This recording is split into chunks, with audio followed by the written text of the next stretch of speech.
Welcome to Chit Chat Money. This is our Thursday deep dive episode where we interview an analyst to discuss a single stock or industry. And today we are talking about Murphy's USA, which is a company I'm guessing most people aren't familiar with, most investors, especially if you don't live in kind of the South or the Southeast where most of the locations are. But we're talking with Fabio from Capital Mindset. They run an investing club. We're going to link to, and they also run a YouTube page. So we're going to link to that in the show notes. I want to mention here, if you're listening right now, Fabio did kind of the courtesy for us of really prepping for the show and putting together a slideshow, which I think will really help as a bit of a supplement to the episode today. So if you want to try to watch, feel free to do that. You could do it on either Spotify or YouTube. But without further ado, here's our interview with Fabio from Capital Mindset. Welcome to Chit Chat Money. On this show, hosts Ryan Henderson and Brett Schafer interview industry experts and riff on the world of investing. As a quick reminder, Chit Chat Money is a CCM Media Group podcast. Ryan and Brett are also general partners at Arch Capital, and Arch Capital may have positions in the securities discussed in this podcast. Anything discussed on Chit Chat Money by Ryan or Brett or any other podcast guests is not formal advice or recommendation. Now please enjoy this episode. All right, welcome in. Today we are joined by first-time guest, Fabio from Capital Mindset. We recommend checking out the YouTube channel. They have lots of good content on there. But today we're talking about, I would say, a company most people, well, maybe it's from because we're from the West Coast, but maybe a less known company called Murphy USA. I'm sure the Southeast and people from Southern states probably know it a little better. But why don't you just go through the basics here. First of all, welcome to the show. But for anyone who hasn't heard of it, what do they do? So it's a pretty boring and simple business. It's a gas station. I think with everything, the first thing we want to always talk about, of course, is the total addressable market, right? For your listeners who are listening in, this is, of course, a joke. So I introduced a joke to try to keep things lighthearted. And what I'm going to describe to you is the total addressable market for FleetCor is about 170 trillion. So, larger than that of the global GDP. However, the joke here is, of course, MUSA has a total addressable market of 180 trillion, which is about 10 trillion more than FleetCor. Therefore, it's a better investment opportunity. Okay. Exactly. We don't need any more. All right. Podcast over. It's over. Yeah, exactly. But no, just so everyone knows, MUSA, that is Murphy USA. That's the ticker. I guess they will have seen that in the title, but just to be clear. Oh, yes. Murphy's USA, MUSA. We typically will just call it MUSA. But yeah, what is MUSA? Or Murphy's? Murphy's was a spinoff back in 2013 from the original overall larger enterprise in oil and natural gas. So Murphy's was the gas station component. And ever since then, they pursued a strategic partnership with Walmart soon after, which ended in 2016. And that allowed them to get a lot of their initial growth. And so for those of you who are familiar with Murphy's, most likely, or maybe you actually know them from being in front of your Walmart. And so they have a very symbiotic relationship. We'll get into the target customer and the style by which Murphy's operates. It's very similar to that of what traditionally you would think of with a Walmart. And then the strategic capital allocation, which we will be discussing in more detail later, that started actually in 2016, soon after the end of the partnership with Walmart. And as you guys, I know, have the theme going on right now for cannibals, this in and of itself is a cannibal. And I think you guys said this one wins for now, the cannibal prize. I think so. I would have to go back and check. Maybe AutoZone is better in the last 10 years. It's better. AutoZone's better in the last 20, but over the llast 10 years, I think I saw Murphy was down 55% shares outstanding. So really, really phenomenal. And it's 33% in most recent time. We'll touch on that. It's been really aggressive recently. Okay. Do you want to walk through kind of the financials? And maybe I should have mentioned this, but if you're listening right now and you're only listening, Fabio's going through a slideshow here. So there is, if you want to check out these slides, you can either watch us on Spotify or YouTube. But I guess for now, can you walk us through, I guess, the financials here, or do you have anything before that? Real briefly before that, just like on a bird's eye view, what you're looking at from Murphy's USA, what they have to offer as a business, they are a low cost provider. So they focus on high volumes. I mentioned briefly before how they're almost like a natural partner with something like Walmart. They're never going to be the competitor charging the highest price. They're not going to make the highest margins on fuel. But they're always going to try to find other ways to profit from a different kind of upsell. And we'll get to that in another topic. One of the weaknesses, though, and I kind of talk about this, I have an asterisk on it, customers, right? What do I mean by customers?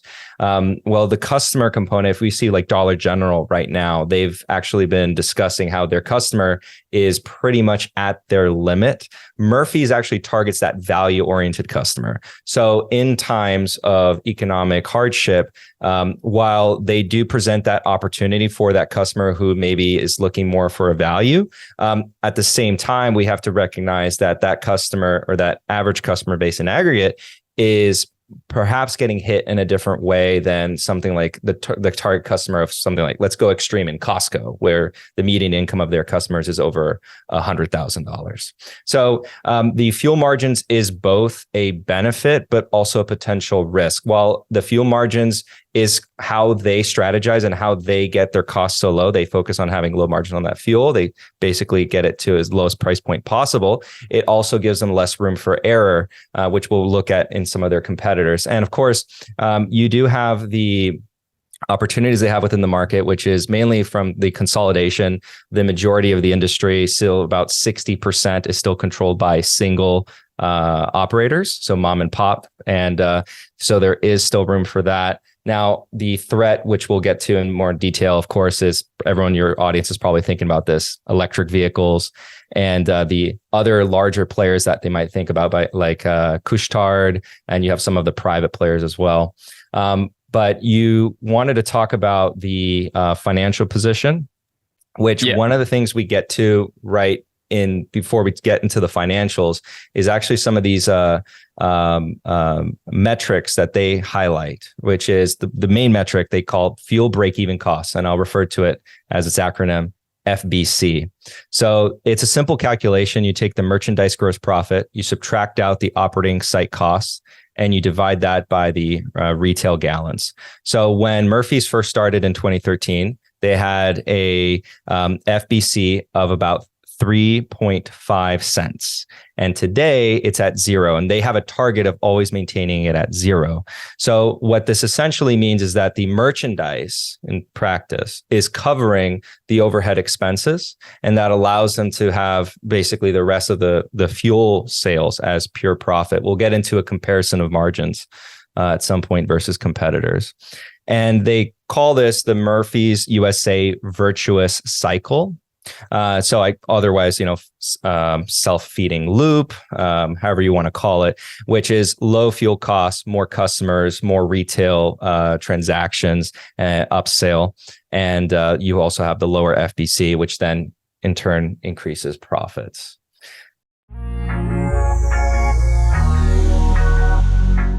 Today's episode is presented by the Science of Hitting Investment Research Service. The Science of Hitting was founded by Alex Morris, who spent a decade working as a buy-side equities analyst before launching his own service in early 2021. You've heard him here on the show a number of times, but Alex produces really, really high-quality equity research. And in addition, he provides 100% transparency into all his portfolio decision-making. We were early subscribers to the Science of Hitting Research Service, and we genuinely believe that Alex produces research that is on par with top Wall Street analysts at a fraction of the cost. I mean, the fact that you also get complete portfolio transparency and 100% accountability is just icing on the cake. Effectively, you're outsourcing a full-time equities analyst role for just $349 per year. Brett and I both pay for the service on our own, and we can tell you that it's honestly worth the money. Some of the companies that Alex covers includes Microsoft, Netflix, and Meta, Roku, Costco, Match Group, Berkshire, tons of others. So if you're interested, check out the TSOH Investment Research Service today at thescienceofhitting.com. So one follow-up there is the majority of their profits, or maybe all of them, I don't know if you'll probably get into this a little bit later, comes from the fuel. Is that what you're saying? Or Precisely. Okay. They focus on the like the metric that we just went over. They focus on trying to get it so that a way to think about it, the retail sales cover all of the operating expenses for the actual location. And then yes, subsequently the fuel goes straight to the bottom line. That's their goal. And that's how they try to explain it to investors when they're looking at their business model and trying to, break it apart. Fairly simple at the end of the day. Like this is not, again, your most exciting business with all its moving parts. We'll get into like how they actually get their fuel so cheap, which I think is kind of interesting, especially when you compare it to competitors. But they are still a major player. They have a lot of negotiating power, but we'll get to that. So sorry. I was going to ask if you want to go through the financials, but you do have the slide up there. For the audio listeners, we got a chart up here of their sales breakdown, which Fabio is about to go through. Of course. No. So those of you who are listening in, I broke down the sales by percentage, and you have the petroleum product, which makes up 80% of the sales. And then you also have tobacco sales, which makes up about 12%, and then non-tobacco sales at 7%. Non-tobacco is becoming more and more significant. Management has been trying to highlight the improvements in that space. And they've actually been making some acquisitions to improve that space. But tobacco sales, that's kind of the cash cow. We already know about declining volumes in the industry overall. And so they're very much aware of it. And actually, recently with the CEO commentary, he's been discussing how they've really been trying to position themselves, believe it or not, in the energy drink space as the go-to spot for a lot of their customers to go get energy drinks. Recently, he had conducted an interview. I forget with which news media outlet, but because it was him doing an interview, of course, I read it and just got his insight there. But he's been talking about how Murphy's has positioned themselves as the go-to place for their customers to have a convenient stop for that energy drink.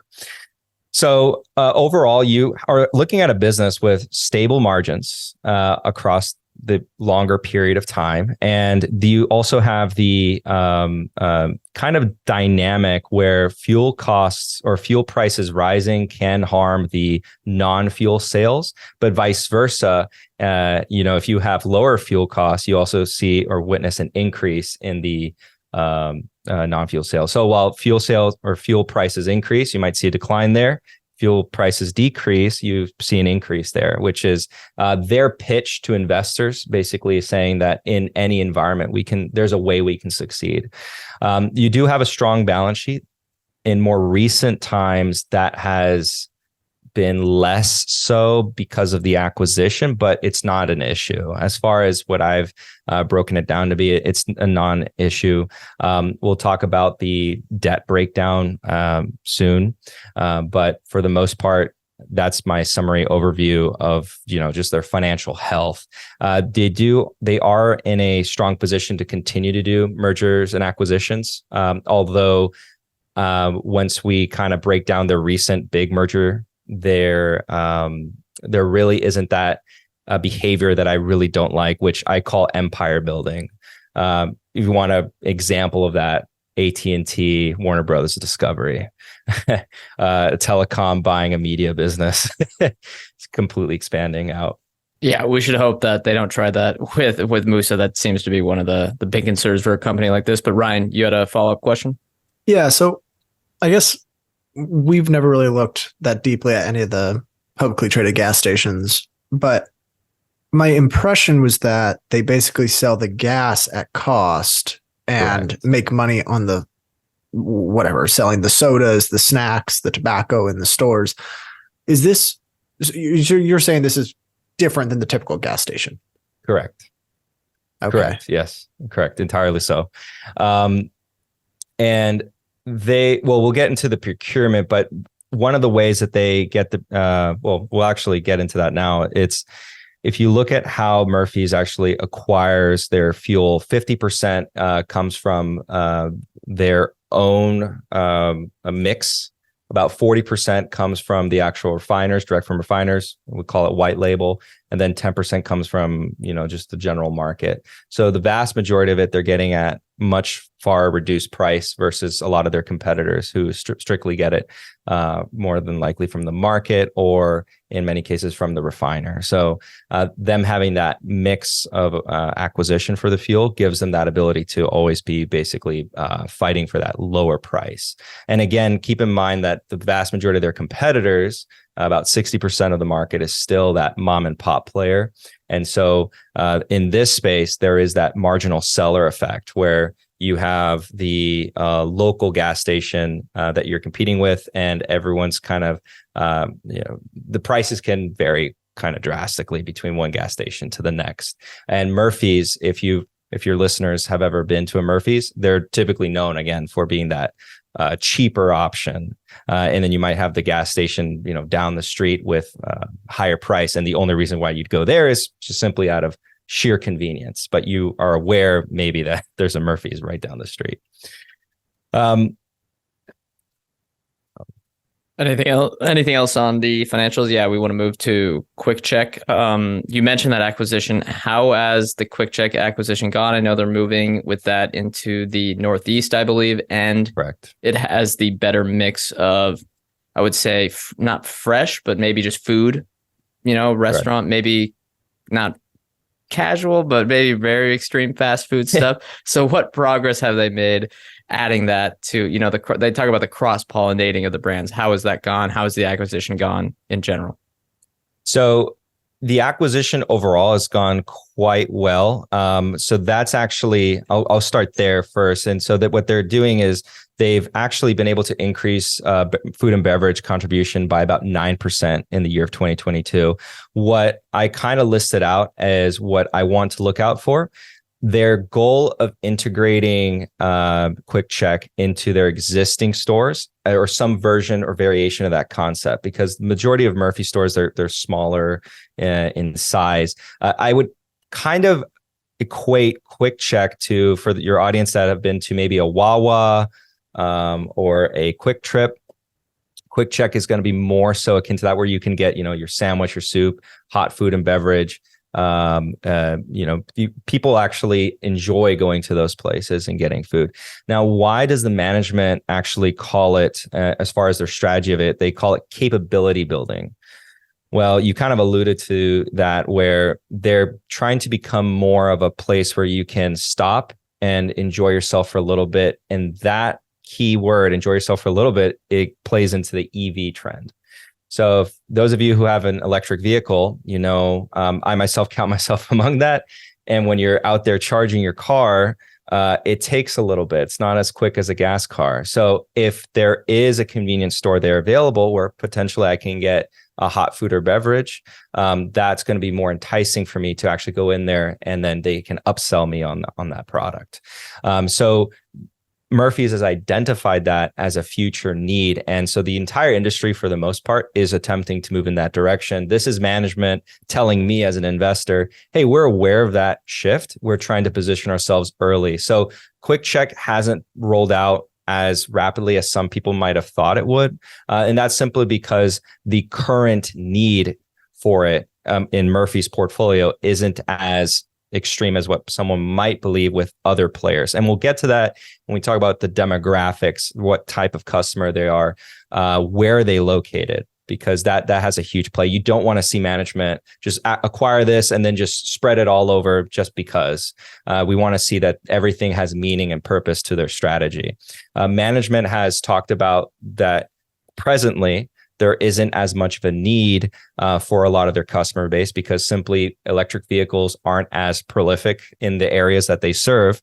And for the time being, it doesn't appear as though that's going to be the case, for a couple of reasons, mainly range, existing range for current electric vehicles at the price points that the customers they serve. It's just, there's not a match right now. Give it 10 years, we have a different story maybe. But for the next 10 years, there's not really anything out there on the market. And I can kind of talk about some of the Chinese products that have come out with the sodium ion batteries that are coming out this year. If you look at what they have to offer, well, it's a cheaper price point, yes, but what are they lacking? A lot of range. And in these more remote areas of the country where you might find a Murphy's, that is probably one of the last customers that will want to purchase a vehicle with a low range, despite it being, at a much lower price point. So I guess I wanted to ask kind of about this because it also leads into our electric vehicle question. So is the plan here to slowly make a greater and greater percentage of the Murphy's store base this quick check style layout? And right. If so, are they like going through and retrofitting existing stores to like fit in this stuff? Is that super costly, or is it just the new stores? No, they are actually retrofitting older stores. They have in their CapEx budget, they talk about, and just for full disclosure ahead of time, the CapEx is actually projected to increase close to $400 million for the year of 2023. This is all part of that reinvestment into the existing stores, updating new stores. So yes, that it is going to be not a uncostly endeavor. It's going to be somewhat of a costly endeavor. It's going to temporarily, but not to a big degree, because we'll get into the cash flow projections, hamper down free cash flow. But it's a necessary investment. I agree with management, but I also appreciate the pace of what you're doing, which makes sense with the overall broader understanding of the business where it is positioned. There's no massive rush. One more follow-up on that. Are they adding charging stations to these places? Have they talked about that at all? I'm sure an analyst has probably asked about that before.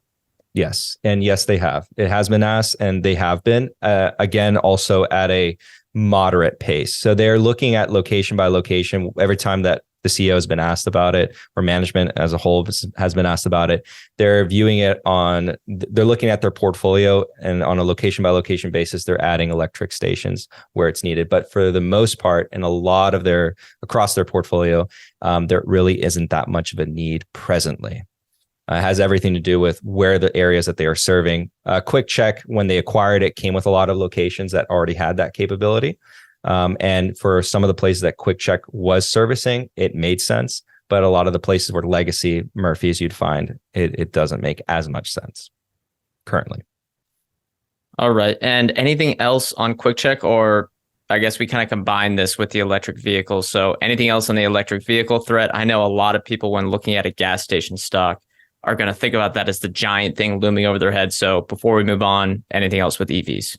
Yeah. So with EVs, as far as I can talk about real quick, the management's commentary on it. So their overall mission is always to gear towards that lower cost consumer. I'm going to highlight yet again, the current barriers for electric vehicles is mainly centered around the range capabilities, the type of customer that, again, they have, which is more of a value seeker, and the price points that we see EVs at, and the cheaper EVs that do exist. They, again, going back to that range capability, where they don't yet have the option to kind of not forego that extra range. So they can get a EV vehicle at, the 30 and below price point, very few. But when you see what those options are or exist on the market, they don't offer that range capacity. And so that's not really an option for the areas they serve. It's not something that the average customer that they target is going to make that sacrifice. Now, I put some highlights, and I'll highlight, again, this is coming from the investor presentation. I'll say it out loud for your audio listeners. So the less densely populated MUSA states and lower income customer base lead to lower penetration and even lower adoption rates. So again, this is kind of reiterating those points mentioned before. And then MUSA is investing in affordability for value-seeking customers. So just again, reiterating that point over and over and over again. So when you're looking at this company as a potential investment, you really need to understand who their target audience is, who is their target customer, because maybe you don't fit in that. However, you need to just at least kind of grapple with the idea of what that customer is. And there are benefits and drawbacks to it. So I like their current rate of retrofitting their stations. I think that they're aware of who their customer is. And that's something, when I see a company that doesn't understand who their customer is, I consider that a huge red flag. So overall, I'm happy with that. All right. Now let's move on to the overall industry. I think people, well, you know that there's gas stations all over the place, right? And you know, there's these quick service convenience stores, but I think the actual size of how many there are across just the United States is quite staggering. So can you talk about how large this market is? I think another thing that is surprising is how unconsolidated it is. There's only a few large players and a lot of mom and pops out there. Yeah. So the overall industry, like you just said, is extremely fragmented. You have single stores, operators own about 60% of US gas stations, which people sometimes don't, they're very surprised to know. But yes, that is actually the case. And so this goes for not only Murphy, but also their competitors. There's still a lot of room for consolidation, acquisitions all across the board. It also means that your average competitor, or the majority of your competitors, don't have the scale that you might have. Now, one thing, kind of taking a step back on the overall industry in the past couple of years, they have all of them as a whole, the whole industry has experienced increasing fuel margins. So we talked about that more or less as part of the risk. While the margin is a strength to MUSA, it's also sort of a weakness that we want to be paying attention to. We have to come to the table understanding that more recent fuel margins may not be realistic or up to expectations of what we should expect in the future. And so when we're doing our evaluation, we want to be, at least understanding of that. Now, the fuel margins, as you can see, I'll describe what we have on the visual. We see that the average has been 24.9 cents per gallon. And right now in 2021, or the measure in 2021 was 30.9. To illustrate it, that is much higher than the 2019 rate of 24.8. Again, that's the industry average. And we can see that in 2020, the average was 35.2. We do see a downtrend, and I can assure you that more or less it has come down slightly, but not back down to the teen levels. Now, margins, overall, they have been on the rise, but if you look at competitors, they all compete a little bit differently. So the main one that people might be thinking about is Alimentation Couche-Tard. And I promise I didn't say a bad word. That is the name. And they are from Canada, and specifically Quebec. They are the strongest and largest player by market cap, revenue, whatever way you want to look at it. I will be talking about them a little bit more in just a second. You also have some of the private players like Buc-ee's. I don't know if you guys are fans of Buc-ee's. Yes. We don't have them. I don't think we have them in the. I've never been to a Buc-ee's. I don't even know what it looks like. I think that's my West Coast coming in. But are they? What is it like? What is the concept? It is perhaps. Okay, so think of mega store concept, but it's a gas station. And first of all, you know those companies that have like cult-like followings? Yes, exactly. Yeah. Buc-ee's is that. When Buc-ee's goes publicly traded, I guarantee you it's going to have a crazy premium in this space. The amount of times I go anywhere, and this is in states sometimes that don't have a Buc-ee's in them, I will see people wearing the merchandise of a gas station. Let me remind you, it's a gas station. Yeah, that is a bit strange. We don't have that. What do we even have out here? We don't really rep our Chevron stations quite like that. I don't know if we have anything that's like just regionally popular. Yeah, we just have the mega chains out here, but Shell, Chevron. I'm trying Costco. to think of the other big ones. Yeah, Costco. And, anyway, and one of the things they're famous for too is the management or manager pay. You'd think, but Buc-ee's or gas station manager doesn't make that much. Well, at Buc-ee's, they make upwards of $200,000 a year. They're famous for that. They do treat their employees really well, and famous for being high pay. And if you see the amount of visitors, if you go to a Buc-ee's, it's something to behold. You have also other competitors like Wawa and Quick Trip, which are similar concepts on the food and beverage side, what they're trying to emulate in the future. And of course, the mom and pop locals. That's not all the competitors, but a lot of the competitors. Of course, Alimentation Couche-Tard is going to have a bunch of brands that you're very familiar with. Circle K example. Of course, one other one that you could think of is 7-Eleven gas stations. Now, what is their positioning? which I think is very important to understand. You know the competitors, but where does MUSA fit in all this? Well, MUSA is the low cost provider. Again, their strategy is going to be getting you the lowest cost fuel as possible. So you can come to theirs and they're your choice of fuel, and they can upsell you on other things. So you have roughly 40% third-party fuel, and that's indexed at spot rate. Half of the fuel, again, is blended by Murphy itself, and they also achieve very favorable rates across the pipeline. So that's another way that they're able to bring down costs. Now, Couche-Tard being the largest player, I wanted to address them first and kind of highlight how different they are versus something like Murphy's. And your audience might end up liking Couche-Tard's strategy more than Murphy's. It's two totally, completely ways of playing the same space.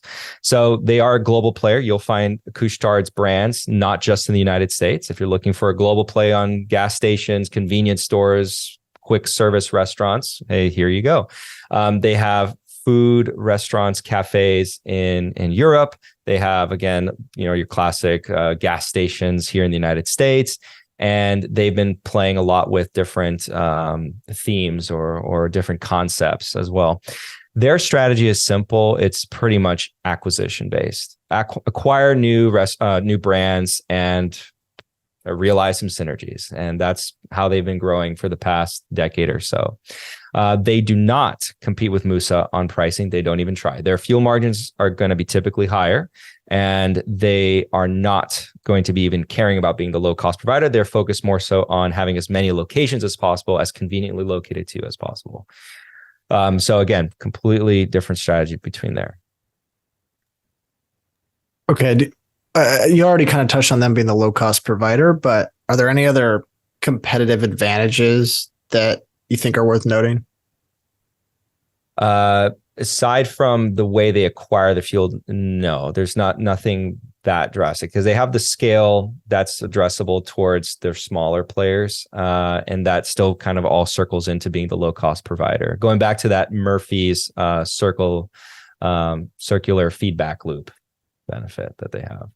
Okay. Well, then let's talk valuation, because I think this is probably one of the things that, yes, I guess the buyback plays into the valuation here. But what are your thoughts on the valuation at the current price? I know you mentioned it. Stock went up the day that we're recording this. The stock has gone up, but I don't think it's that big of a deal. And then I guess, what kind of returns are you expecting going forward? Do you think you mentioned that the buyback is actually accelerating, which tells me that it's traded, I'm guessing, at a cheaper valuation than it has historically. I guess, just what are your overall thoughts? My overall thoughts is it's still somewhat compelling. For full disclosure, this is in my top 5 holdings. So I want to say that because I want everyone to know my biases here. So this is a top 5 holding of mine. And I've held it for quite some time now. I took advantage of some of the weaknesses this company experienced in 2022. Now, looking at the current opportunity, I do have something to kind of illustrate that. And talking about the buyback, first, they have a capital allocation strategy of the 50-50 approach. And that's how management calls it, 50-50 approach. What does that mean? Well, they want to do 50% CapEx and 50% capital return to shareholders. Fairly simple. That is broken down by about 45, give or take, percentage points in buybacks and about 5, give or take, percentage points in dividends. They have a very small dividend. They're growing it quite slowly relative to how they're growing, for example, their overall buyback strategy. So the management has been very clear that they much would rather right now do buybacks rather than paying a dividend. And if you're interested in that, well, then, you're probably aligned with management on that thought there. So the CapEx strategy that we discussed earlier is referring to that allocation strategy. They are contributing part of that CapEx to renovating the new stores, as well as build out new stores, but very few new stores. I just want to kind of illustrate that. I think it was just out of their 1,700 and some odd stores, they added just single digits number of stores, low single digits. So it's not really too much of that. And you can see here for the visualization, again, I'll describe it here. We do have the cash flow from operations growing much more rapidly than the repurchase and CapEx together. So this is trying to illustrate that the buybacks are supported by increased cash flows from operations. So free cash flow as a whole, it's not that they're going out and borrowing tons of money to do financial engineering. I don't think anyone really likes that. We all know the dangers of conducting that strategy. And you've alluded to very early on in the episode, the amount of shares outstanding has declined by a whopping 53% since 2013 and 33% since 2019. That's what I wanted to talk about, the acceleration. A lot of that has been in more recent time. They had recently completed about a $1 billion buyback, but then this year in March, they approved, it was March or May, they approved a $1.5 billion buyback. It was March, actually.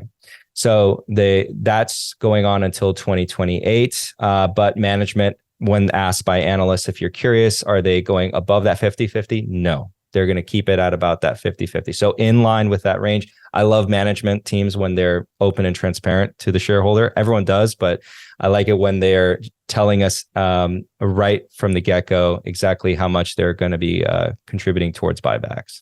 And then they actually do it. Because we've heard time and time again, Yes. companies say stuff and then they actually go back on it or come up with excuses every quarter for why they didn't do it. And so I'm just looking at the market cap right now. It says $6.9 billion. And using that last chart you showed, I think they did just under $1 billion in operating cash flow with $800 million in buybacks. Mm-hmm. Is there a lot of you briefly mentioned the balance sheet earlier. Is there a lot of debt on this? What's do you think that can really be sustained, that level of buybacks?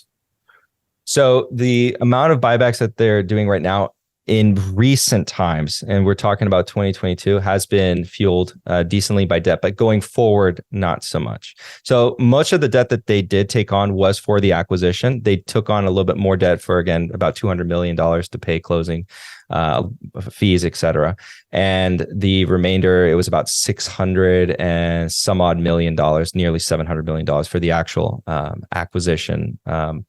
But going forward, management's commentary has been refraining from using debt to fuel buybacks, more so from operations. So that's why they have about $1.5 billion approved from here to the end of 2028.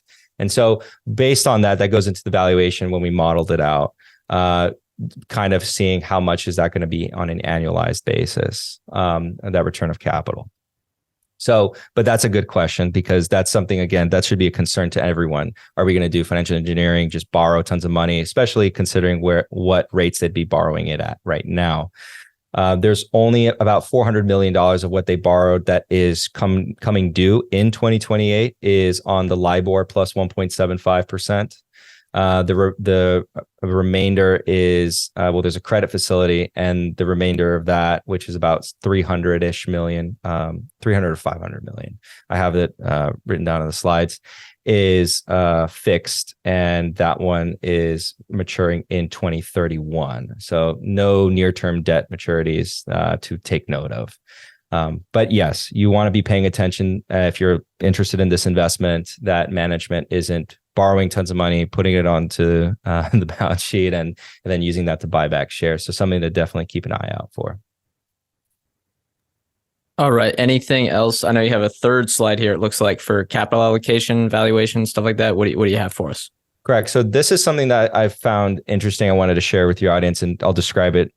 In 2027, they actually give us a target. So it's something that we can actually pencil out. What they are looking for in 2027 is to reduce share count from 21.7 million in 2023 to 17.7. So we have a goal. And so from here, we can kind of start to pencil out how can we grade management? Because I like it when management also gives us these straightforward goals, and then we can, as investors, give them a grade. How are they doing? And follow along that goal and hold them accountable. Also reassess our investment if they're not complying by it. Because like you just said, management teams have a tendency to promise things and then just not follow through with it. We do have a cost per gallon of about 30 projected out in 2027. A multiple estimate on the valuation of the stock of 10.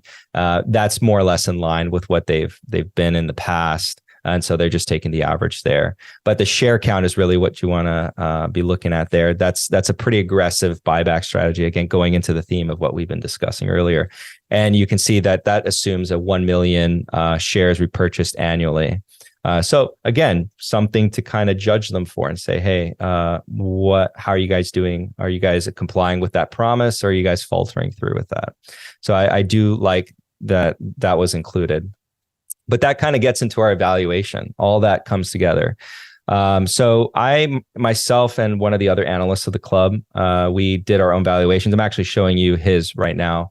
But I'll walk you through basically discussing my own. I didn't re-rate or re-put my own because for the most part, we came to very similar conclusions. But I'll walk you through any differences that may be there. But what essentially you're looking at is a company with an enterprise value of 8.2 billion. And you do have revenue of about 21 billion with an EBITDA of about $1.01 billion. The multiple that you see on average longer term, again, you can kind of expect with what management has guided for about 9 to 10. Price to book, we use that as one of the measures for valuation. So we did a DCF, price to book, exit multiple approach, EBITDA multiple approach, and a P multiple approach. And then the analysts blended it all together into a fair value calculation of about $348 per share. That comes out, by the way, that's not the price point at which we're interested in acquiring more.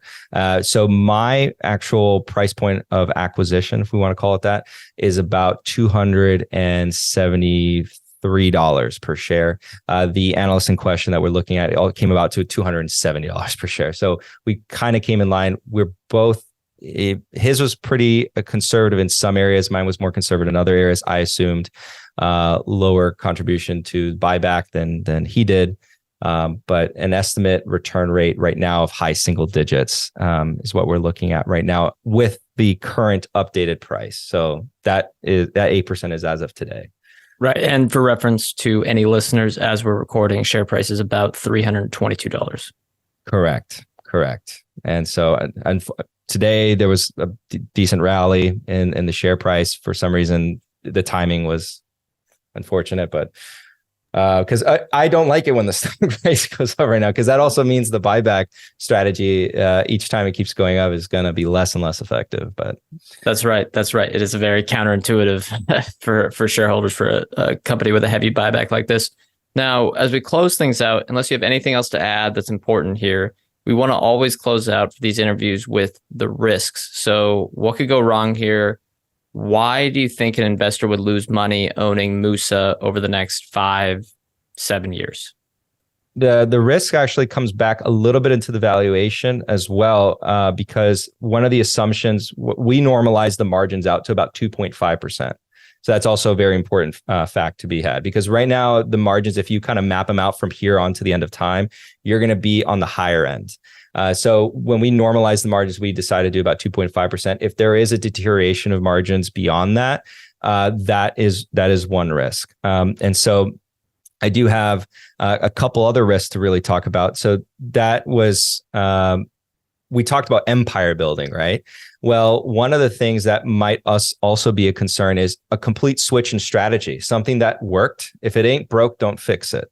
Something that has worked for you in the past decade, and then you simply switch over to this new model that's not as much proven. Maybe you're not as strong of a player in it, and that could cause the core business, the core strategy to deteriorate. So that's one risk that I've identified, and I'm going to be paying attention to. This is not a company that I'm just setting it and forgetting it forever. I want to keep tabs with it, make sure that management is doing the proper steps and adapting to the changing world.